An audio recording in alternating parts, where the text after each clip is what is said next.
Candace Owens just spoke on her interview with Erika Kirk, and that was pretty recent. That was like yesterday. Let me share my screen with y'all real quick so we can speak on this matter. Hold on. Let's take a listen.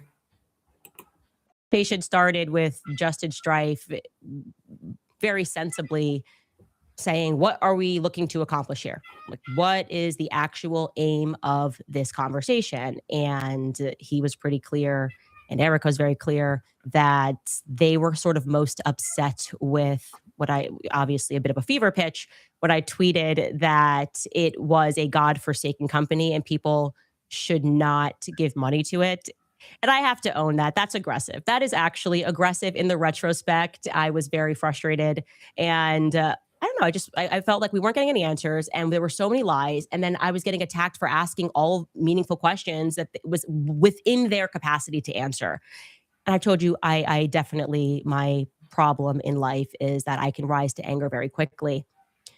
I shared with them that I really felt like I was under attack for telling the truth from the very beginning, like casually, when I mentioned the Catholicism thing. Like, what was that about? I was like, look, I say something in a tribute to him. Alex Clark and Andrew Colvett then jump onto a podcast and they're doing that weird interview, which is clearly aimed at me. And they've teased the interview as like aimed at me, but they never say my name. And that to me felt like it was the first, I don't know, the first bit of mud that was slung, which their answer for that was, hey, that was a really crazy time.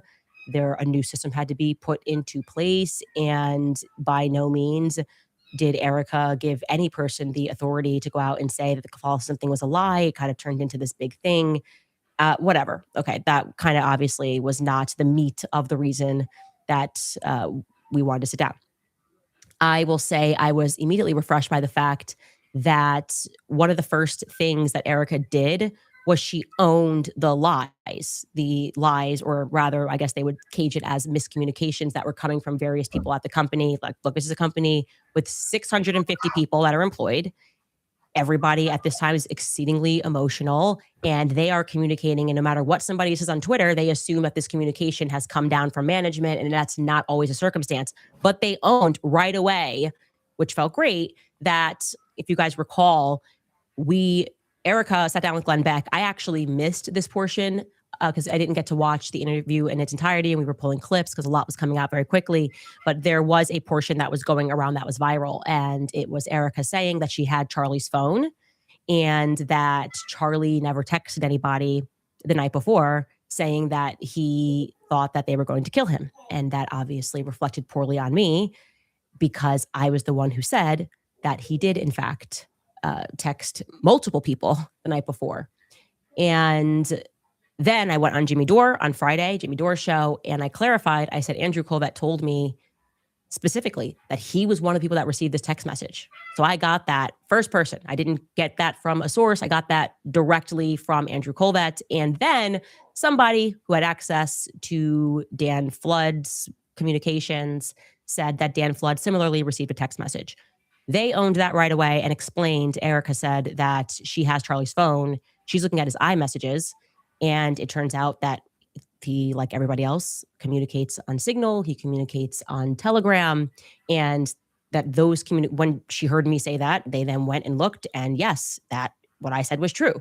Andrew Colvett received a message the night before, and Dan Flood received a message the night before. Now, they asked me if I had actually like a concrete a copy of what Dan Flood got the night before. And I said, no. Somebody told me what it said, which was almost exactly what Andrew said, which is they're going to kill me.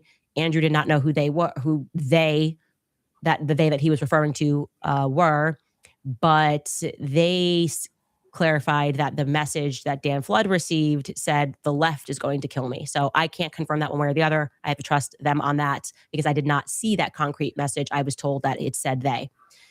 Now, obviously, Chat. Basically, the answers are still standing. We didn't really get any answer in this clip. Oh man, like this is very just a circus, just a theater play. It's just, bro. So does this mean that Turning Point USA has nothing to do with the assassination of Charlie Kirk? I mean, To be honest, bro, Charlie Kirk was pivoting away from Israel. I mean, he was changing his views a little bit. Not to say that he was already changing them, but he was questioning Israel, the Israel government, to be exact, on how they're operating with Hamas and everything. So a lot of people are thinking that maybe since Israel has donated a lot of money to Turning Point USA, maybe if since Charlie Kirk was the top of Turning Point, does it mean that, I mean, since he's the top of Turning Point, would Israel take him out because he's now become a threat since he's been questioning the government of Israel? Possible. I mean, a lot of people think that, and then that's what drives Candace Owens to investigate this whole thing, because Charlie Kirk said that they were gonna kill me. They were gonna kill me the day before he died. So, and all of a sudden, everybody's like, "Oh no, no, he didn't text us that. He didn't text us that."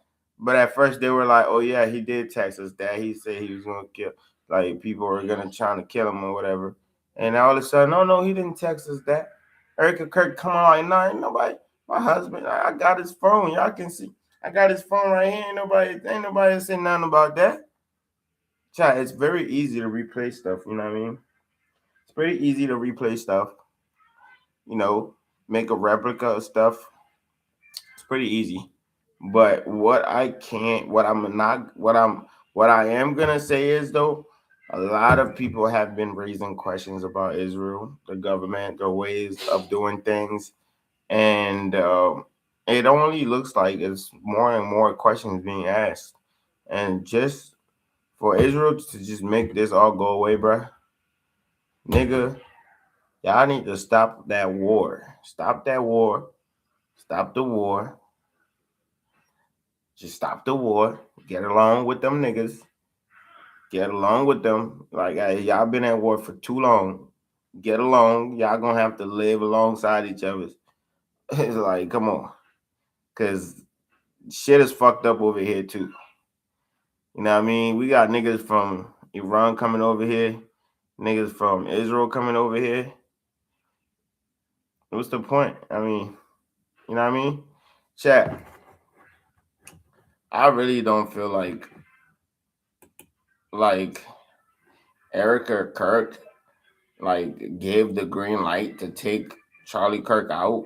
That's just that. You guys were telling me not to That was drink.